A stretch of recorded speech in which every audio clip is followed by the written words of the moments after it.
আসসালামু আলাইকুম এভরিওয়ান, কেমন আছেন সবাই? আজকে আপনাদের সাথে শেয়ার করব ঝরঝরে সুজির হালুয়া। একদম পারফেক্টভাবে কিভাবে ঝরঝরে সুজির হালুয়া তৈরি করা যায় সেটার রেসিপি নিয়ে।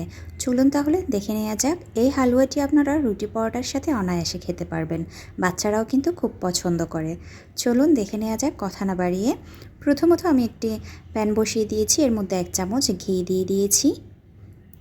এবার ঘিটা গলে যাওয়ার পর দিয়ে দেব সুজি। এখানে আমি 1 কাপ সুজি নিয়েছি। যেহেতু আমার বাসার ফ্যামিলি মেম্বার্স কম, আপনারা আপনাদের ফ্যামিলি মেম্বার্স অনুযায়ী বাড়িয়ে কমিয়ে সুজিটা দিতে পারবেন।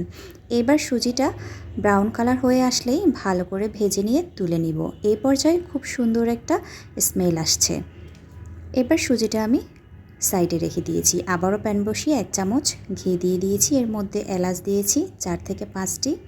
এবার দিয়ে দেব 1 কাপ চিনি।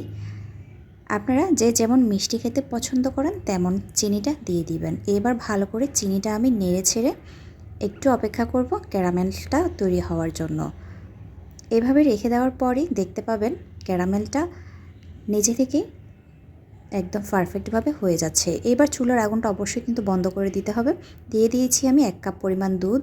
এবার ভালো করে নেড়ে ছেড়ে দুধটা আমি সাইডে রেখে দিব। চুলায় আবারও প্যান বসিয়ে 1 চামচ ঘি দিয়ে দিয়েছি। হালুয়ার রেসিপির জন্য অবশ্যই ঘিটাই একটু বেশি দিতে হবে। এই পর্যায়ে আমি দিয়ে দিয়েছি বাদাম। 2 পদের বাদাম দিয়েছি। বাদামটা ভাজা হয়ে গেলেই আমি বাদামটা তুলে নিব। এবার দিয়ে দেব 1 চামচ ময়দা। আপনারা এখানে বেসন ব্যবহার করতে পারেন, ময়দাও ব্যবহার করতে পারেন, কোনো সমস্যা নেই।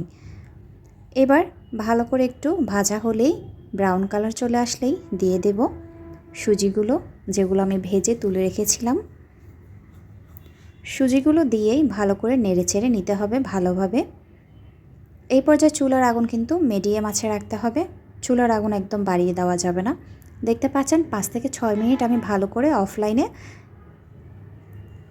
নেড়েচেড়ে একদম পারফেক্টভাবে ঝরঝরে করে নিয়েছি। এবার 1 চামচ ঘি দিয়ে দিয়েছি। আবারও ভালো করে ঘিটা মিক্স করে নিব। 2-3 মিনিট ঘিটা ভালো করে মিক্স করার পর দিয়ে দেব দুধটুকু। এখানে আমি 1 কাপ পরিমাণ দুধ ব্যবহার করেছি। আশা করি আমার আর এখানে দুধ দিতে হবে না। আপনাদের যদি লাগে তাহলে অবশ্যই কিন্তু ব্যবহার করতে পারেন।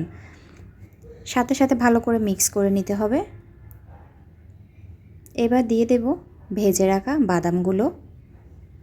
এই পর্যায়ে কিন্তু খুব সুন্দর একটি স্মেল আসছে। আপনারা যখন বাসায় করবেন অবশ্যই কিন্তু বুঝতে পারবেন। আর এই হালুয়াটি খেতে কিন্তু অসাধারণ মজা ছিল। চুলার আগুন একদম কিন্তু লো হিটে রাখতে হবে। এবার ভালো করে আস্তে আস্তে করে নেড়ে ছেড়ে দিতে হবে। সুজিগুলো ভেঙে দিতে হবে যেন খুব ভালোভাবে ঝরঝরে হয়ে যায়। এইরকম করে 6 থেকে 7 মিনিট আমি চুলায় রেখেছি। এরপর নামিয়ে নিয়েছি। দেখে বুঝতে পারছেন কতটা ঝরঝরে এবং মজাদার হতে পারে এই হালুয়াটি। আসলেই আপনারা অবশ্যই কিন্তু বাসায় ট্রাই করবেন আর কমেন্ট বক্সে জানিয়ে দেবেন কেমন হয়েছে। আজকের মতো এখানেই। আল্লাহ হাফেজ।